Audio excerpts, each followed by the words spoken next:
आज के इस एजुकेशनल लेक्चर में स्टूडेंट्स हम डिस्कस करने वाले हैं क्लास 9th साइंस के chapter matter in our surroundings को। तो स्टूडेंट्स चलिए शुरू करते हैं बिना किसी देरी के। As we look at our surroundings we see a large variety of things with different shapes, sizes and textures. जब हम अपने आसपास देखते हैं तो हमें बहुत सारी अलग अलग चीज़ें नज़र आती हैं जिनका शेप, साइज़ और टेक्सचर दिखने में वो काफ़ी अलग अलग होती हैं। Everything in this universe is made up of material which scientists have named matter। हमारे आसपास की जितनी भी चीज़ें होती हैं वो एक मटेरियल से बनी होती हैं, कुछ ना कुछ मटेरियल से बनी होती हैं जिनको साइंटिस्ट क्या कहते हैं, मैटर कहते हैं। हम जिस हवा में सांस लेते हैं, जो खाना खाते हैं, पत्थर, बादल, स्टार्स, प्लांट्स और एनिमल्स, यहाँ तक कि पानी की छोटी सी बूंद भी, यहाँ तक कि जो सैंड होती, जो रेत होती है, उसके पार्टिकल्स भी, हर चीज़ हमारे आसपास क्या कहलाती है, मैटर कहलाती है। We can also see as we look around that all the things mentioned above occupy space and have mass. अब ऊपर बताई गई सारी चीज़ों में दो चीज़ें कॉमन हैं। पहली बात तो वो कुछ ना कुछ स्पेस लेती हैं, कुछ ना कुछ स्थान घेरती हैं, कुछ ना कुछ स्पेस लेती हैं, एंड हैव मास, और उनका कुछ ना कुछ मास होता है, चाहे कम हो चाहे ज़्यादा हो, लेकिन उनमें कुछ ना कुछ मास ज़रूर होता है। चाहे उनका मास 1 ग्राम हो चाहे 100 किलो हो, लेकिन कुछ ना कुछ उनका मास ज़रूर होता है। In other words they have both mass and volume. यानी जिन चीज़ों में मास और वॉल्यूम होता है उन चीज़ों को हम क्या बोलते हैं, मैटर बोलते हैं। Anything that has mass and occupies some space is called matter. ये मैटर की प्रॉपर डेफिनेशन है। जैसे मैं कहूँ ऑनेस्टी यानी ईमानदारी। अब ईमानदारी एक ऐसी चीज़ है जिसको फील किया जा सकता है। इसको हम ये नहीं कह सकते कि ईमानदारी में कितना मास है या कितना वॉल्यूम ऑक्यूपाई करती है। तो ईमानदारी या honesty is not a matter, it is just a feeling, a noun, but it is not a matter. अगर मैं बात कहूँ स्टोन जो होगा, मान लीजिए मैं किसी स्टोन की बात करता हूँ तो उसमें कुछ ना कुछ प्रॉपर मास भी होगा और वो कुछ ना कुछ वॉल्यूम, कुछ ना कुछ स्पेस ले रहा होगा हमारे आसपास, तो उस चीज़ को हम क्या कहेंगे, मैटर कहेंगे। आगे देखिए, since early times human beings have been trying to understand their surroundings. Early Indian philosophers classified matter in the form of 5 basic elements: the panch tattva, air, earth, fire, sky and water। बहुत पुराने समय से ही human beings जो हैं वो अपने आसपास की चीज़ों को समझने की कोशिशें करते आ रहे हैं। हमारे पुराने इंडियन फिलोसोफर्स ने, हमारे पुराने ऋषि मुनियों ने माना है तो कि हमारे आसपास का जो मैटर होता है वो 5 बेसिक एलिमेंट्स, पंच तत्व से, 5 चीज़ों से मिलकर बना होता है। वो 5 चीज़ें कौन सी हैं? Air, earth, fire, sky and water. हमारे आसपास की हवा, ज़मीन, आग, आसमान और पानी, इन चीज़ों से मिलकर बनती हैं हमारे आसपास की चीज़ें, ऐसा इंडियन फिलोसोफर्स ने कहा है। According to them everything living और non living was made up of these 5 basic elements. उनका मानना था कि हमारे आसपास जितनी भी चीज़ें होती हैं, चाहे वो लिविंग हो चाहे वो नॉन लिविंग हो, वो इन्हीं 5 बेसिक एलिमेंट से, इन्हीं पंच तत्वों से मिलकर बनी होती है। पुराने ग्रीक फिलोसोफर्स ने भी मैटर के बारे में कुछ ऐसा ही कहा था। उनकी फिलोसफी कुछ डिफरेंट जरूर थी, लेकिन सब ये बात मानते थे कि मैटर जो होता है वो कुछ छोटे छोटे पार्टिकल्स के आपस में जुड़ने से बनता है, कुछ बेसिक एलिमेंट्स के आपस में जुड़ने से बनता है। Modern day scientist have evolve 2 types of classification of matter based on their physical properties and chemical nature. आजकल के साइंटिस्ट ने मैटर को 2 तरीके से क्लासीफाई करना सीख लिया है। पहला तो उनकी फिजिकल प्रॉपर्टीज़ के अकॉर्डिंग और दूसरा उनकी केमिकल प्रॉपर्टीज़ के अकॉर्डिंग। देखिए फिजिकल प्रॉपर्टीज़ क्या होती हैं, समझिएगा अब इस बात को। 9th क्लास के स्टूडेंट को पता होना चाहिए that what is the difference between physical and chemical properties. जब भी हम किसी चीज़ की शेप, साइज़, कलर, इन चीज़ों को देखते हैं, उसकी फिजिकल स्टेट को देखते हैं, जैसे वो सॉलिड है, लिक्विड है या गैस है, इसको हम बोलते हैं फिजिकल प्रॉपर्टी। फिजिकल प्रॉपर्टी में हम उस ऑब्जेक्ट को चेंज नहीं करते। पहले जो वो ऑब्जेक्ट जैसा था, जो मटेरियल था, वो मटेरियल वैसा ही रहेगा। फॉर एग्जांपल, अगर मैं लकड़ी को काट देता हूँ, मेरे पास लकड़ी है, वुड है, उसको अगर मैं काट देता हूँ तो उसका शेप और साइज़ तो फ़र्क आएगा, लेकिन वो लकड़ी पहले भी लकड़ी थी और अब भी लकड़ी ही रहेगी। तो मटेरियल को बिना चेंज किए जो प्रॉपर्टीज़ हम स्टडी कर सकते हैं उनको फिजिकल प्रॉपर्टीज़ कहा जाता है। ऑन द अदर हैंड, जब हम केमिकल प्रॉपर्टीज़ को स्टडी करते हैं तो हम मटेरियल को बिल्कुल चेंज कर देते हैं। फॉर एग्जांपल, अगर आप लकड़ी को जला दें, जलाने के बाद जो उसमें चेंज आया वो केमिकल चेंज है जो प्रॉपर्टी की बात हम यहाँ करेंगे वो केमिकल प्रॉपर्टी है, और आप सब ये जानते हैं कि लकड़ी को जलाने के बाद वो लकड़ी नहीं रहेगी, मटेरियल चेंज हो जाएगा।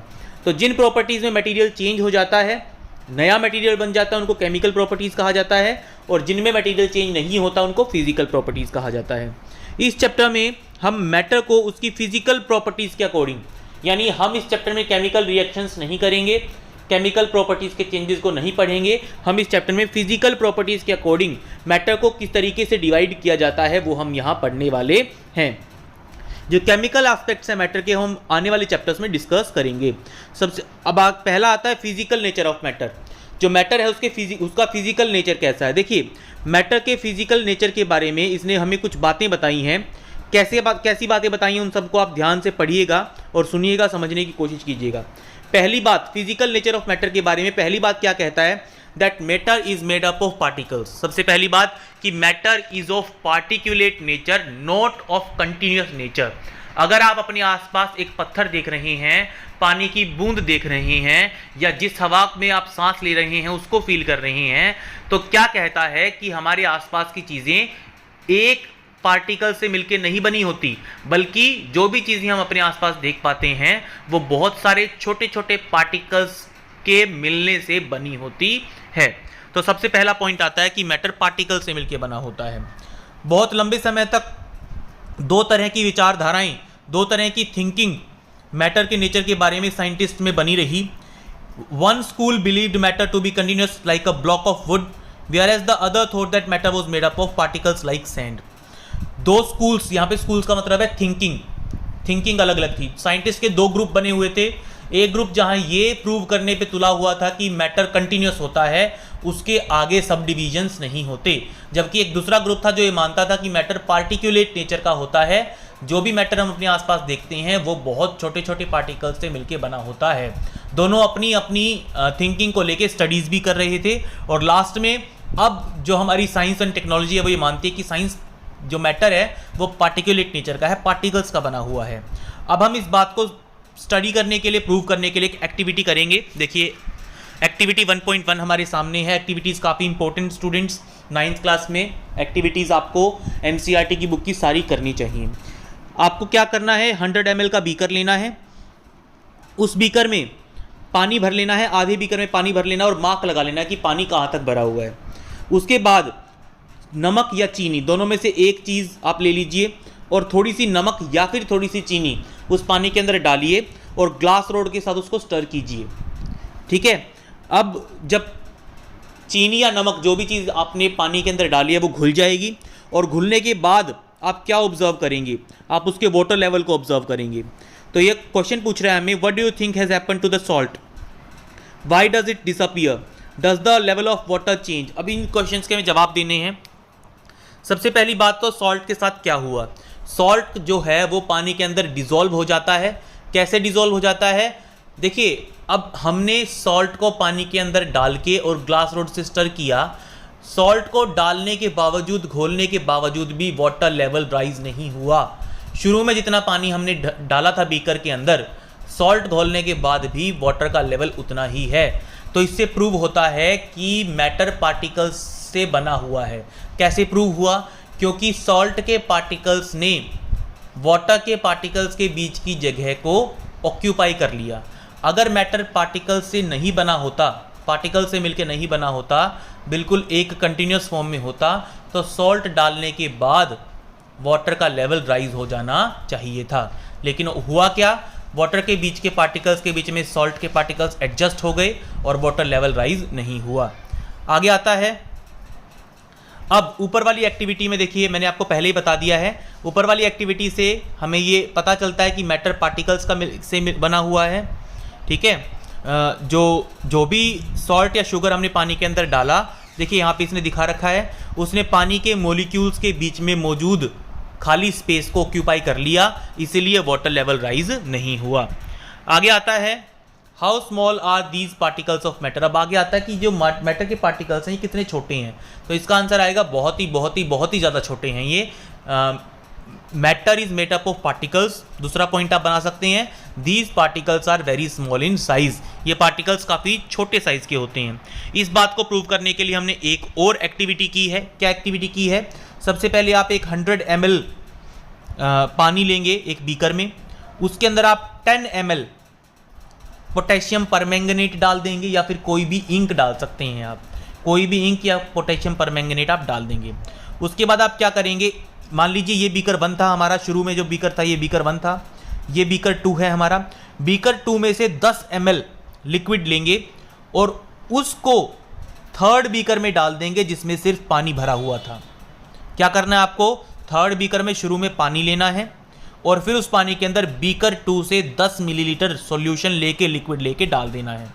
बिल्कुल यही काम आपको 4th बीकर के लिए रिपीट करना है। ध्यान से सुनिएगा क्या करना है, आप एक चौथा खाली बीकर लेंगे, उसमें 90 ml तो डालेंगे पानी, ठीक है, और उसके बाद 10 ml लिक्विड लेंगे आप बीकर नंबर 3 से और उसको बीकर नंबर 4 में डाल देंगे। यही काम आप बीकर नंबर 5 के साथ करेंगे। क्या करेंगे, बीकर नंबर 5 में पानी लीजिए, 10 ml सॉल्यूशन लीजिए बीकर नंबर 4 से और फिर उसको नंबर 5 में डाल दीजिए। तो अब देखिए आप क्या देखेंगे, जब ये काम हम आगे 6, 7, 8 ऐसे करते रहते हैं तो 8th बीकर तक भी इंक का जो कलर है वो हमें नज़र आ रहा है। तो देखिए अब इतने सारे चेंजेस करने के बाद अब यहाँ देखिए आप, इसके अंदर 10% जो था क्या बोलते हैं इंक था और आई थिंक अबाउट 90% के आसपास, रफली 90% के आसपास वाटर था। इसके अंदर परसेंटेज और ज़्यादा कम हो गई, और ज़्यादा परसेंटेज इसके अंदर काफ़ी ज़्यादा परसेंटेज कम हो गई, 1% के आसपास। इसके अंदर 0.1% से भी नीचे, इसके अंदर 0.01% से भी नीचे, इसके अंदर 0.001% से भी नीचे।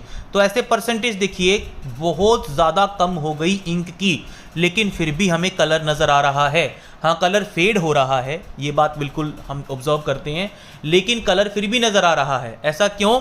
क्योंकि इंक की जो 1 बूंद या 2 बूंदें हमने डाली थी उनमें पार्टिकल्स बहुत सारे थे, इतने सारे पार्टिकल्स थे कि उनका 0.0001% भी हमें नज़र आ रहा है।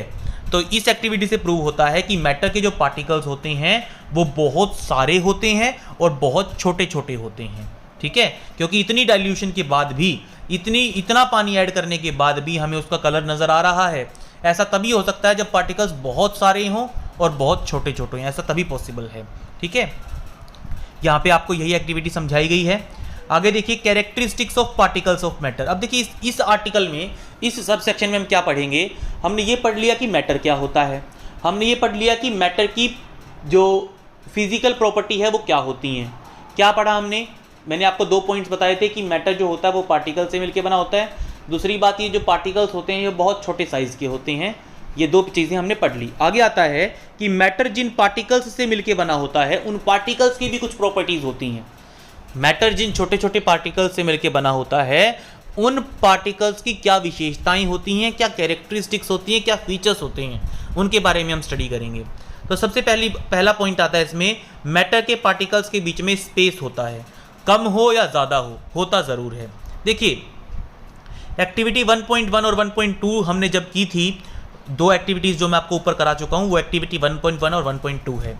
उसमें हमने देखा कि जो शुगर, सॉल्ट, डेटॉल या पोटेशियम परमैंगनेट के पार्टिकल्स हैं वो पानी में अच्छे से घुल जाते हैं, फैल जाते हैं।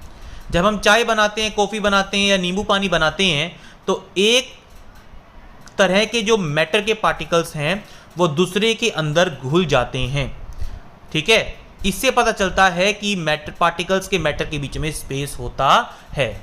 तो इंटरमोलिक्यूलर स्पेस या इंटरपार्टिकुलेट स्पेस, इंटरपार्टिकुलेट स्पेस जरूर होता है मैटर के पार्टिकल्स के बीच में। हमने ऊपर देखिए स्टूडेंट्स 2 एक्टिविटीज़ की हैं। एक में तो हमने नमक या चीनी को घोला था पानी में, दूसरे में हमने इंक को या फिर पोटेशियम परमैंगनेट को घोला था पानी के अंदर। अब थोड़ी सी इंक भी पूरे पानी में डिस्ट्रीब्यूट हो जाती है, क्यों? क्योंकि इंक के पार्टिकल्स पानी के पार्टिकल्स के बीच में मौजूद जगह को घेर लेते हैं। अब वो उस जगह को तभी घेर पाते हैं क्योंकि उनके बीच में स्पेस होता होगा। अगर स्पेस ना होता तो वो उस जगह पे कभी भी अपने आप को एडजस्ट नहीं कर पाते। तो एक्टिविटी 1.1 और 1.2 ये साबित करने के लिए काफ़ी है कि पार्टिकल्स ऑफ मैटर के बीच में स्पेस होता है। आगे देखिए, नेक्स्ट एक्टिविटी है, मैटर के जो पार्टिकल्स होते हैं वो लगातार मूव करते रहते हैं। इस प्रॉपर्टी को कहा जाता है kinetic energy of particles. This is called kinetic energy students, this is called kinetic energy. आपने वैसे पहले भी पढ़ा है, 8th क्लास में भी पढ़ा होगा, अगर नहीं पता है तो मैं आपको बता देता हूँ।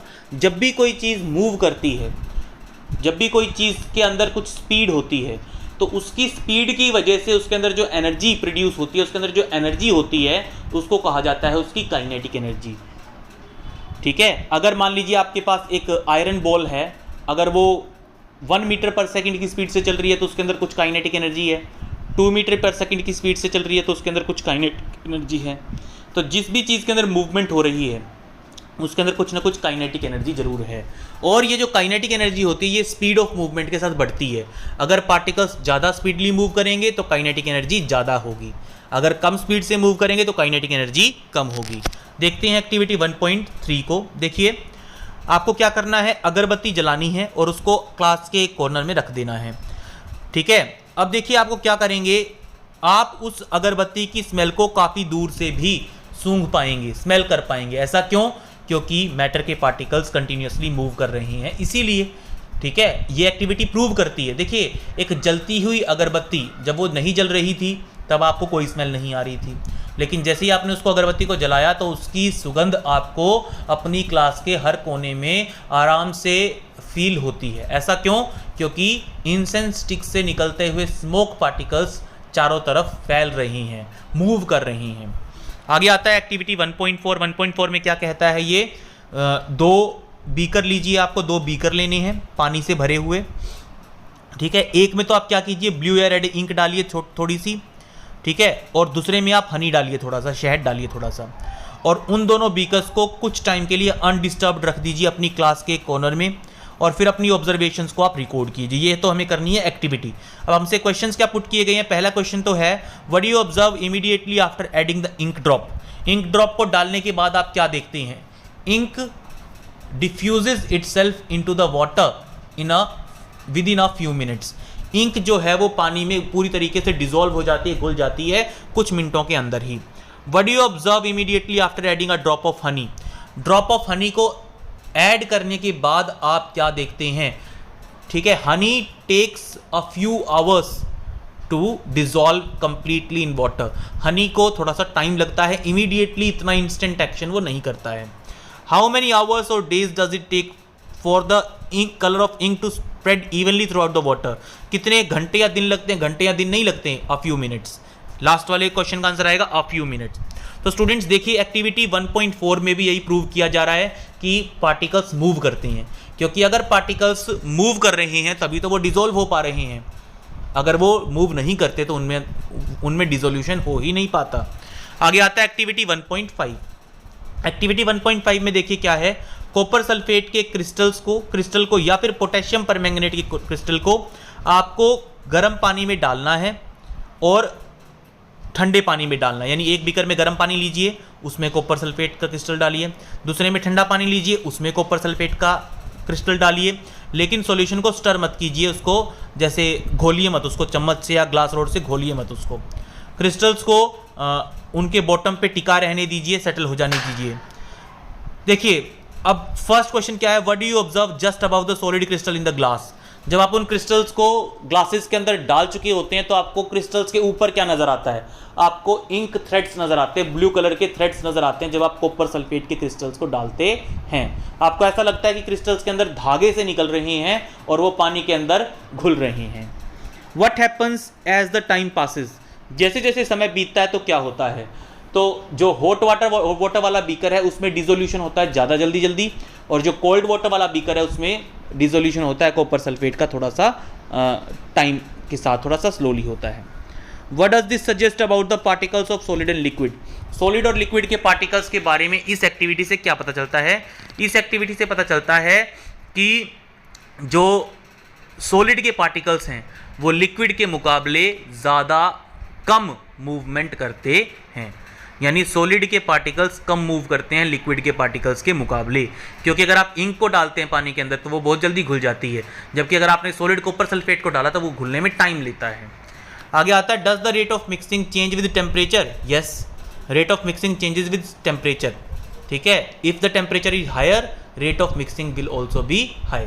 अब स्टूडेंट्स मिक्सिंग को हम यहाँ पे साइंस में एक और जो है वर्ड से बुलाते हैं, दैट इज डिफ्यूजन। साइंस में हम मिक्सिंग को यहाँ पे डिफ्यूजन बोलते हैं। डिफ्यूजन का मतलब होता है इंटर मिक्सिंग ऑफ पार्टिकल्स, एक मैटर के पार्टिकल्स का दूसरे में घुलना, दूसरे में मिल जाना, इस प्रोसेस को कहा जाता है डिफ्यूजन, ठीक है। और मिक्सिंग या फिर डिफ्यूजन कह सकते हैं हम उसको। आगे आता है अब इन एक्टिविटी से क्या प्रूव हुआ, ये मैं आपको पहले से ही क्लियर कर चुका हूं।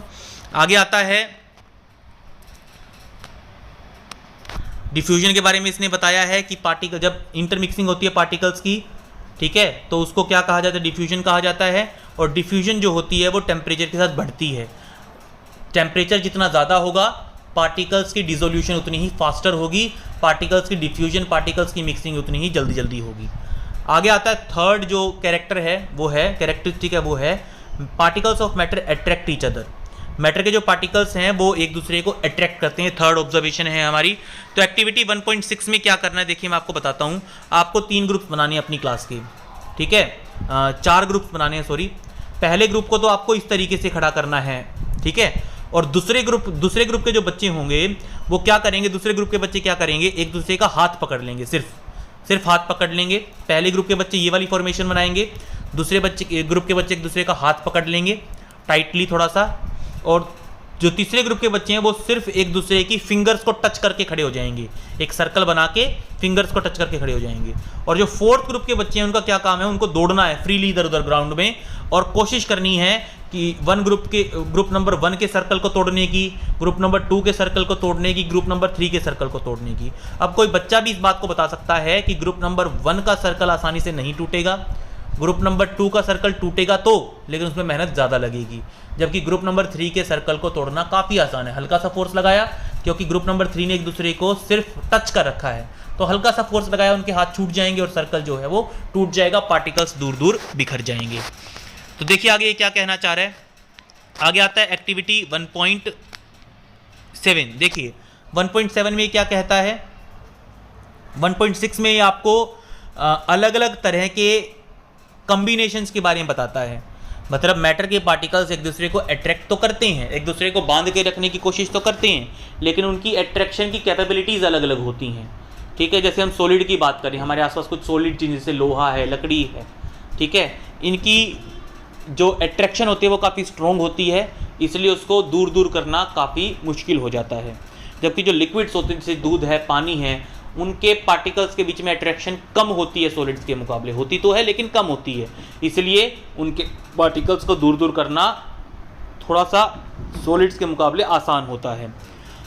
तीसरी बात करते हैं गैस की। हमारे आसपास जो गैसेस होती हैं, गैसेस की बात करें तो उनके अंदर पार्टिकल अट्रैक्शन काफ़ी कम होती है, बहुत आसानी से उनके पार्टिकल्स को दूर दूर किया जा सकता है। आगे आता है एक्टिविटी 1.7। 1.7 में क्या कहता है, आपको एक आयरन नेल लेनी है, चौक लेना है और रबर बैंड लेना है, और उनको हैमर करके, कट करके या स्ट्रेच करके तोड़ने की कोशिश करनी है। तो इन तीनों पार्टिकल्स में से किसके फोर्स ऑफ अट्रैक्शन ज़्यादा हैं? जाहिर सी बात है आयरन नेल के ज़्यादा हैं, चौक के मॉडरेट हैं, और चौक के सबसे कम हैं, और रबर बैंड के मॉडरेट हैं फोर्सेस ऑफ अट्रैक्शन। आगे आता है एक्टिविटी 1.8। एक्टिविटी 1.8 में क्या करना है आपको एक कंटेनर में थोड़ा सा पानी लेना है, you have to take some water in a container, और अपनी उंगलियों की हेल्प से पानी के अंदर, अपनी उंगलियां पानी के अंदर फिरानी है, यानी पानी को काटने की कोशिश करना है। तो क्या आप पानी को काट पाते हैं? ऐसा क्यों है कि आप पानी को काट नहीं पाते परमानेंटली? जैसे आपने कागज़ के ऊपर चाकू चलाया तो वो कागज़ कट जाता है, लेकिन यही काम आप पानी के साथ नहीं करते। ऐसा क्यों है? क्योंकि पानी के पार्टिकल्स के बीच में अट्रैक्टिव फोर्स होता है जो उसको आपस में बांधे रखता है, परमानेंटली एक दूसरे से अलग नहीं होने देता। आगे आता है आपका ब्लूप्रिंट क्वेश्चंस जो है स्टूडेंट्स, इन टेक्स्ट क्वेश्चंस जो हैं इनके लिए हम एक सेपरेट वीडियोस बनाएंगे, वहां आपको समझाए जाएंगे। आगे देखिए, आगे हम चलते हैं हमारे टेक्स्ट के ऊपर, स्टेट्स ऑफ मैटर के ऊपर। अब फिजिकल प्रॉपर्टीज़ के अकॉर्डिंग मैटर की 3 स्टेट्स होती हैं, सॉलिड, लिक्विड और गैस। वैसे तो स्टूडेंट्स 5 स्टेट्स होती हैं अब तक जो स्टडी की गई हैं, ठीक है, सॉलिड, लिक्विड, गैस, प्लाज्मा और BEC, बोस आइंस्टीन कंडेंसेट। लेकिन 9th क्लास के सिलेबस में हम ये 3 स्टेट्स ही डिस्कस करेंगे। देखिए ये जो 3 स्टेट्स हैं इनको मैटर की फिजिकल प्रॉपर्टीज़ के अकॉर्डिंग, मैटर के पार्टिकल्स की प्रॉपर्टीज़ के अकॉर्डिंग डिवाइड किया गया है। सबसे पहले बात करते हैं सॉलिड स्टेट की। सॉलिड स्टेट की बात करते हैं हम। देखिए सॉलिड स्टेट में क्या है, अगर आप अपने आसपास जिन भी सॉलिड चीज़ों को देखते होंगे उनकी शेप और साइज़, बाउंड्रीज और वॉल्यूम क्या होती है, फिक्स होती है, ठीक है, और वो एक दूसरे के अंदर मिक्सअप नहीं होते। फॉर एग्जांपल अगर आप लकड़ी और लोहे को एक दूसरे के ऊपर रख देते हैं तो वो डिफ्यूज़ नहीं होंगे, एक दूसरे के अंदर मिक्सअप नहीं होंगे, इंटरमिक्सिंग नहीं होगी लोहे की लकड़ी के अंदर, यानी उनके अंदर डिफ्यूजन नहीं होती है, ठीक है। अगर आप उनको कंप्रेस करने की कोशिश करेंगे, दबाने की कोशिश करेंगे तो वो दबेंगे भी नहीं, ठीक है। तो इससे हमें क्या पता चलता है, एक्टिविटी 1.9 से जो हमें पता चलता है वो हम नीचे वाले सेक्शन में डिस्कस करेंगे। देखिए ऊपर जितनी भी आर्टिकल्स को हमने पढ़ा है वो सारे सॉलिड्स हैं। आप सब जानते हैं सॉलिड्स क्या होते हैं। सॉलिड्स की शेप प्रॉपर होती है, डेफिनेट होती है, डिस्टिंक्ट बाउंड्रीज, फिक्स्ड बाउंड्रीज होती हैं उनकी, फिक्स्ड वॉल्यूम्स होती हैं उनकी। अगर आप कोशिश करें कि आप एक अलमीरा को एक छोटे से ग्लास के अंदर फिट करना चाहें तो ऐसा आप नहीं कर पाएंगे क्योंकि अलमीरा की वॉल्यूम बहुत ज़्यादा है। आगे आता है उनकी नेग्लिजिबल कंप्रेसिबिलिटी होती है, यानी वो कंप्रेस नहीं होते, फोर्स एक्सर्ट करने पे दबते नहीं हैं। कंप्रेस करने का मतलब दबना, फोर्स एक्सर्ट करने पे दबते नहीं हैं। देखिए solids have a tendency to maintain their shape when subjected to outside force. बाहर से फोर्स लगाने पे भी वो अपनी शेप को मेंटेन रखते हैं। इस चीज़ को कहा जाता है कंप्रेसिबिलिटी। अगर आपसे कंप्रेसिबिलिटी की डेफिनेशन कोई पूछे तो आप बता सकते हैं tendency to maintain the shape when subjected to outside force. बाहर से फोर्स लगाने पे अपनी शेप को बरकरार रखने की काबिलियत को कंप्रेसिबिलिटी कहा जाता है।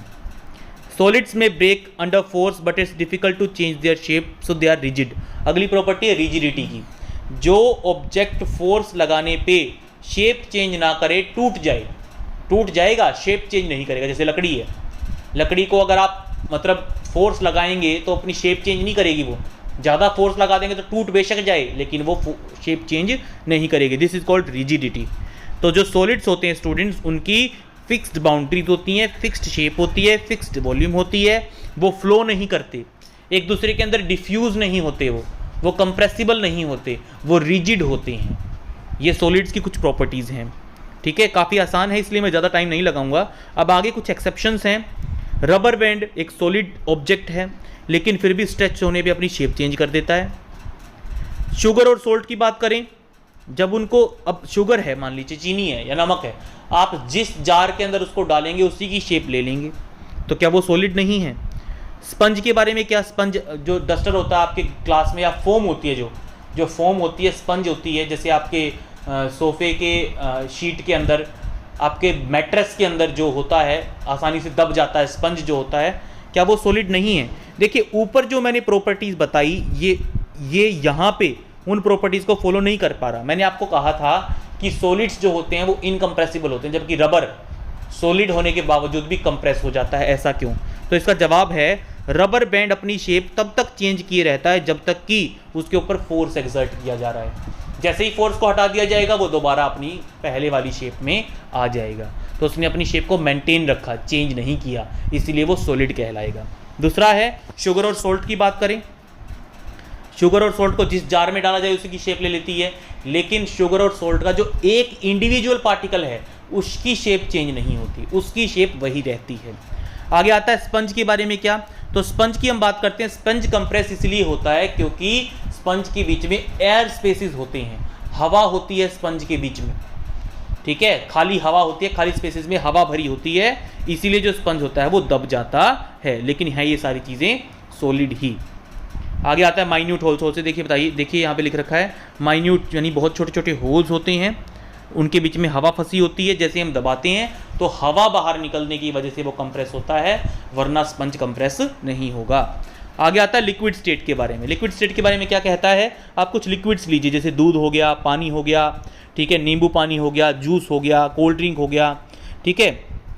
तो पहले तो आप इनको फर्श के ऊपर उड़ेल दीजिए, डाल दीजिए, तो फर्श के ऊपर फ्लो करेंगे ये, ठीक है। और फिर आप इनको अलग अलग कंटेनर्स में डालिए, अलग अलग कंटेनर्स में डालिए, ग्लास में डाल के देखिए, लोटे में डाल के देखिए, तो क्या होगा, जिस चीज़ के अंदर आप इनको डालेंगे ये उसी की शेप ले लेंगे। आगे आता है अब इसने कुछ क्वेश्चंस पूछे, बहुत इजी क्वेश्चंस है स्टूडेंट्स, जब हम टेक्स्ट को पढ़ेंगे तो इनके आंसर्स आपको अपने आप आ जाएंगे। देखिए, लिक्विड्स की शेप फिक्स नहीं होती सॉलिड्स की तरह, इनकी शेप फिक्स नहीं होती, जिस कंटेनर के अंदर डालोगे उसी कंटेनर की शेप में आ जाएंगी, लेकिन इनकी वॉल्यूम फिक्स होती है। अगर आप कोशिश करें कि आप एक कैंपर पानी को, कैंपर का मतलब अगर आप 2 लीटर पानी को एक छोटे गिलास में डालने की कोशिश करें तो आप नहीं डाल पाएंगे। क्यों? क्योंकि लिक्विड्स की वॉल्यूम फिक्स होती है। अगर आपके पास 2 लीटर पानी है, मान लीजिए आपके पास एक लोटा है जिसकी कैपेसिटी 1 लीटर है, अगर आप उसको एक गिलास के अंदर डालना चाहते हैं लोटे के पानी को, तो आप उस गिलास के अंदर तभी डाल पाएंगे अगर गिलास भी इतना बड़ा होगा कि वो 1 लीटर का पानी अपने अंदर जो है अपनी इतने साइज़ का हो कि उसके अंदर 1 लीटर पानी आ सके। तो कहने का मतलब क्या है, लिक्विड्स की वॉल्यूम तो फिक्स होती है लेकिन उनकी बाउंड्रीज और शेप फिक्स नहीं होती। लिक्विड्स जो होते हैं वो फ्लूइड्स होते हैं। फ्लूइड्स का मतलब वो फ्लो करते हैं, वो फ्लो कर सकते हैं आसानी से, ठीक है। लिक्विड्स जो होते हैं वो डिफ्यूज़ करते हैं एक दूसरे के अंदर। जैसे आप दूध डाल दीजिए पानी के अंदर, फिर एक दूसरे के अंदर मिल जाएगा, दूध और पानी मिक्स हो जाएंगे। तो ज़्यादातर जो लिक्विड्स होते हैं वो एक दूसरे के अंदर डिफ्यूजिबल होते हैं, आसानी से डिफ्यूज़ हो जाते हैं, ठीक है। आगे आता है गैसेस जो होती हैं वो भी आसानी से लिक्विड्स के अंदर डिसॉल्व हो सकती हैं। जैसे ऑक्सीजन और जो कार्बन डाइऑक्साइड हैं वो पानी के अंदर घुली होती हैं, इसीलिए पानी के अंदर प्लांट्स और एनिमल्स रह पाते हैं। पानी के अंदर रहने वाली मछलियाँ उस ऑक्सीजन का इस्तेमाल करते हैं जो पानी में घुली होती है। पानी के अंदर उगने वाले प्लांट्स उस कार्बन डाइऑक्साइड का यूज़ करते हैं फोटोसिंथेसिस के लिए जो पानी के अंदर घुली होती है। तो एक्वाटिक प्लांट्स और एनिमल्स पानी के अंदर सर्वाइव कर पाते हैं क्योंकि पानी के अंदर हवाएं भी, गैसेस भी घुल सकती हैं। आगे आता है आपका, जितने भी लिविंग क्रीचर्स होते हैं उनको सांस लेने की ज़रूरत पड़ती है।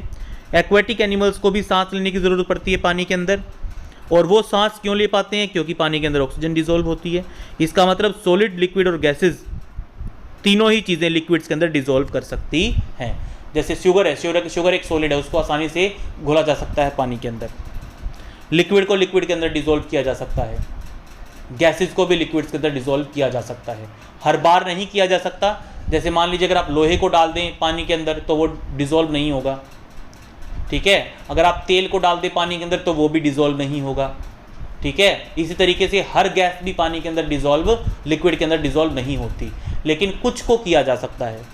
Some solids can be dissolved in liquids, some liquids can be dissolved in liquids, some gases can be dissolved in liquids. यानी तीनों चीज़ों को लिक्विड्स के अंदर डिसॉल्व किया जा सकता है। ये लिक्विड्स की एक स्पेशल कैटेगरी है, सॉलिड्स या गैसेस के अंदर ये एबिलिटी नहीं होती। Rate of diffusion of liquids, liquids का जो रेट ऑफ डिफ्यूजन होता है स्टूडेंट्स वो सॉलिड्स से ज़्यादा अच्छा होता है। सॉलिड्स तो डिफ्यूज़ करते ही नहीं है, ना के बराबर डिफ्यूज़ करते हैं, बहुत ही ना के बराबर डिफ्यूज़ करते हैं। अब आगे आता है कि लिक्विड्स के अंदर जो डिफ्यूज़न की कैपेबिलिटी होती है वो सॉलिड से ज़्यादा क्यों होती है? क्योंकि लिक्विड के पार्टिकल्स की मूवमेंट ज़्यादा होती है।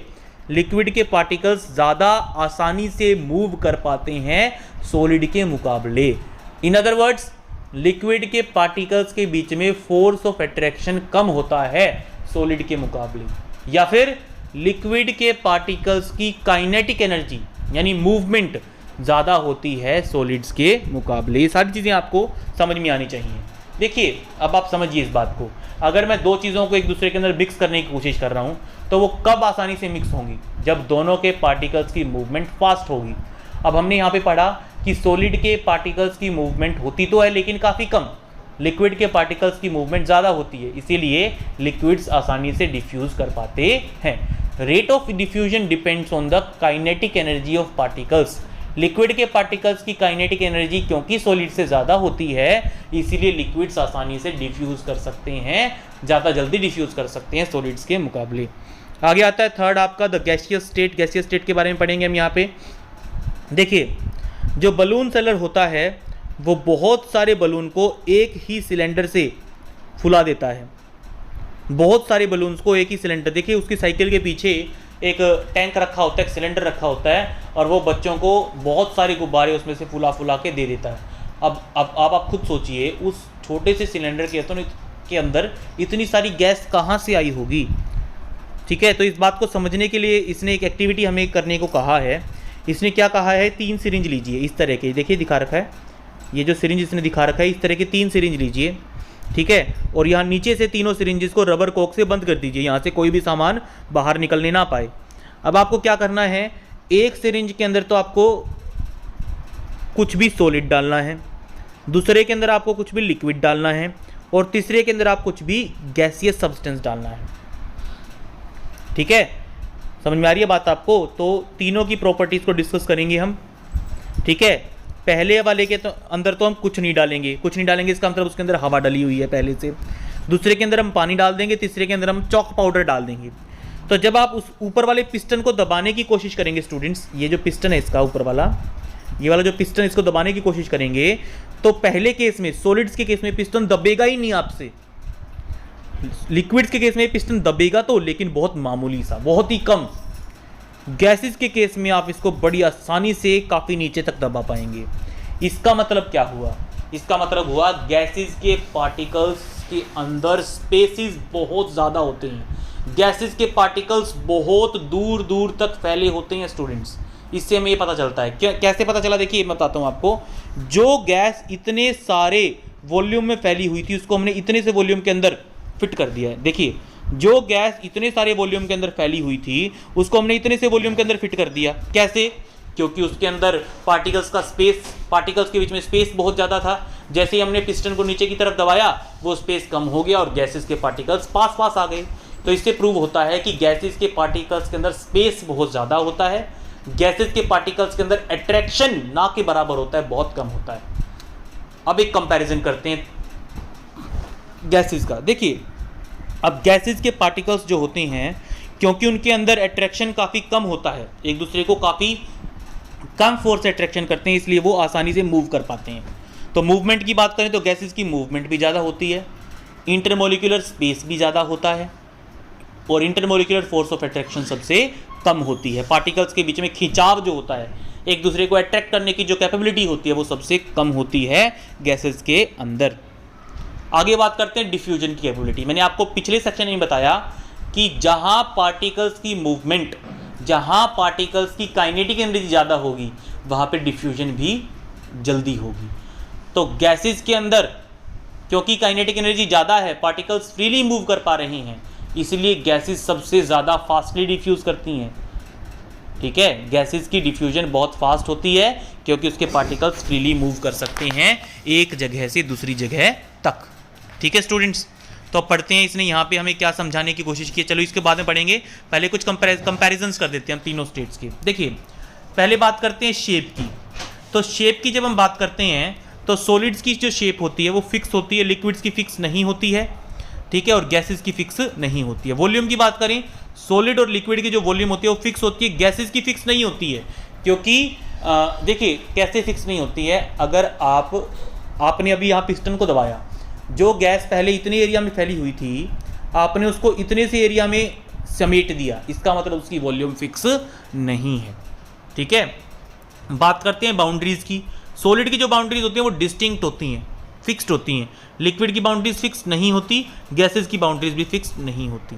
बात करते हैं इंटर पार्टिकुलेट स्पेस के, पार्टिकल्स के बीच की स्पेस की। तो आप यहाँ देख पा रहे हैं सॉलिड्स में पार्टिकल्स के बीच का स्पेस सबसे थोड़ा होता है, लिक्विड्स में थोड़ा ज़्यादा होता है, गैसेस में सबसे ज़्यादा होता है।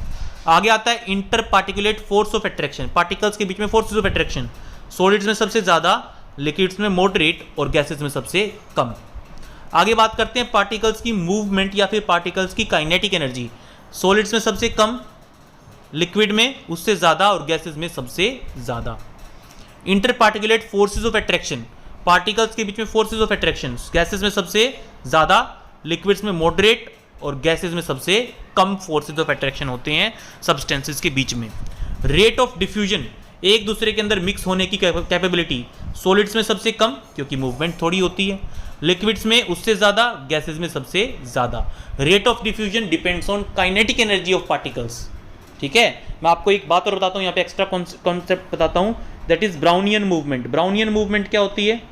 ब्राउनियन मूवमेंट, गैसेस के जो पार्टिकल्स होते हैं वो कहीं भी मूव कर सकते हैं फ्रीली, जिगजैग पैटर्न में, इसको कहा जाता है Brownian movement. This movement is called Brownian movement. तो स्टूडेंट्स ये था सॉलिड, लिक्विड और गैसेस के बारे में। एक बार ये सब सेक्शन और पढ़ लेते हैं छोटा सा, इसने क्या कहा है। देखिए, गैसेस जो होती हैं वो हाईली कंप्रेसिबल होती हैं। सॉलिड्स और लिक्विड्स के मुकाबले उनको काफ़ी कंप्रेस किया जा सकता है। ये हमने पिस्टन वाली, सिरिंज वाली एक्टिविटी से समझा है। लिक्विफाइड पेट्रोलियम गैस, हमारे घर में जो कुकिंग के लिए हम गैस यूज़ करते हैं, हॉस्पिटल्स में जो ऑक्सीजन के टैंक्स सप्लाई किए जाते हैं, हमारे व्हीकल्स के अंदर जो CNG गैस डाली जाती है, फ्यूल की तरीके यूज़ होती है। हाई कंप्रेसिबिलिटी होने की वजह से ही बहुत सारी गैस को कंप्रेस करके छोटे से सिलेंडर में फिट किया जा सकता है, तो गैसेस काफ़ी कंप्रेसिबल होती हैं। ठीक है, ये भी आप ऐड कर सकते हैं कंप्रेसिबिलिटी। सॉलिड्स कंप्रेसिबल नहीं होते, लिक्विड्स कंप्रेसिबल नहीं होते, गैसेस कंप्रेसिबल होती हैं। आगे आता है आपका, हमारे किचन में जब भी खाना पकता है तो हम दूर से ही स्मेल करके बता देते हैं कि किचन में कुछ ना कुछ बन रहा है। ठीक है, क्यों? क्योंकि जो स्मेल होती है वो हमारे नाक तक पहुंच जाती है। जो अरोमा होता है फूड का, फूड के जो पार्टिकल्स होते हैं वो एयर की पार्टिकल्स के अंदर मिक्स होके किचन से घर के चारों तरफ फैल जाते हैं और आपको पता चल जाता है कि कुछ ना कुछ घर में पकाया जा रहा है। एक बात और बताता हूँ स्टूडेंट्स आपको, जो रेट ऑफ डिफ्यूजन होता है वो टेम्परेचर के ऊपर डिपेंड करता है। ध्यान से सुनिएगा मेरी बात को। अभी मैंने थोड़ी देर पहले आपको क्या कहा था कि rate of diffusion depends on kinetic energy, depends on movement of particles, और kinetic energy depends on temperature. जो चीज़ जितनी ज़्यादा गर्म होगी उसमें काइनेटिक एनर्जी उतनी ही ज़्यादा होगी, और अगर उसके अंदर काइनेटिक एनर्जी ज़्यादा होगी तो उसका रेट ऑफ डिफ्यूजन भी ज़्यादा होगा। इंटरकनेक्ट करके समझने की कोशिश कीजिए, बहुत ही ध्यान से समझिए आप इस कॉन्सेप्ट को। ज़्यादा गर्म चीज़ का मतलब ज़्यादा काइनेटिक एनर्जी, और ज़्यादा काइनेटिक एनर्जी का मतलब फास्टर रेट ऑफ डिफ्यूजन। ठीक है, तो पार्टिकल्स की हाई स्पीड और लार्ज स्पेसेस ऑफ अट्रैक्शन की वजह से गैसेस जो होती हैं वो काफ़ी फास्टली डिफ्यूज़ कर पाती हैं। मैं आपको पहले ही समझा चुका हूँ। गैसियस स्टेट में पार्टिकल्स रैंडमली एक जगह से दूसरी जगह पे हाई स्पीड से मूव कर पाते हैं, इसीलिए पार्टिकल्स एक दूसरे को हिट करते रहते हैं, कंटेनर की वॉल्स के ऊपर प्रेशर एक्सर्ट करते रहते हैं। अब यहाँ पे देखिए, जो गैस के पार्टिकल्स होते हैं वो कंटेनर के ऊपर फोर्स एक्सर्ट करते हैं। ये भी गैसेस की एक कैपेबिलिटी होती है, that particles of gases exert force on the container in which the gas is kept. ठीक है, आगे आता है आपका ब्लूप्रिंट क्वेश्चंस। ब्लूप्रिंट क्वेश्चंस जैसे मैं आपको पहले ही बता चुका हूँ, इन टेक्स्ट क्वेश्चंस के लिए एक सेपरेट वीडियो मैं जरूर बनाऊंगा। तो स्टूडेंट्स, ये था आपका इस चैप्टर का पार्ट 1 वीडियो। आगे हम इस चैप्टर को कंप्लीट करेंगे पार्ट 2 में, उसका लिंक आपको वीडियो की डिस्क्रिप्शन में मिल जाएगा। और स्टूडेंट्स, अब तक अगर आपने हमारे चैनल को सब्सक्राइब नहीं किया है तो प्लीज़ चैनल को सब्सक्राइब जरूर करें, वीडियो को लाइक करें और अपने दोस्तों के साथ शेयर करें। कमेंट में बताइए कि आपको वीडियो में क्या अच्छा लगा और हमें क्या सुधार करने की ज़रूरत है। और नोटिफिकेशन बेल आइकन को दबाना ना भूलें, ताकि जैसे ही हम आपकी क्लास से जुड़ा कोई वीडियो अपलोड करें तुरंत आपको उसकी नोटिफिकेशन मिल जाए और आप उस वीडियो को देख पाएँ। तो स्टूडेंट्स, प्लीज़ पार्ट 2 भी जरूर देखिएगा इस चैप्टर को कम्प्लीटली समझने के लिए। और उसके अलावा 9th क्लास के जो दूसरे सब्जेक्ट्स हैं, साइंस है, एसएस है, मैथ्स है, इंग्लिश है, उनके वीडियोस भी चैनल पे अपलोड किए जा चुके हैं या फिर किए जा चुके होंगे फ्यूचर में। तो उनकी प्लेलिस्ट भी आप एक बार वीडियो के डिस्क्रिप्शन में ज़रूर चेक करें। साइंस के, एसएसटी के एक्सरसाइजेज भी और चैप्टर एक्सप्लेनेशंस भी, अलग अलग प्लेलिस्ट आपको वीडियो डिस्क्रिप्शन में मिलेगी। आप वहाँ पे जाके एक बार चेक जरूर करें। हो सकता है जिस चैप्टर को आप समझ ना पा रहे हो अपने क्लास में, वो चैप्टर का एक्सप्लेनेशन आपको वहाँ मिल जाए। Thank you students, keep supporting.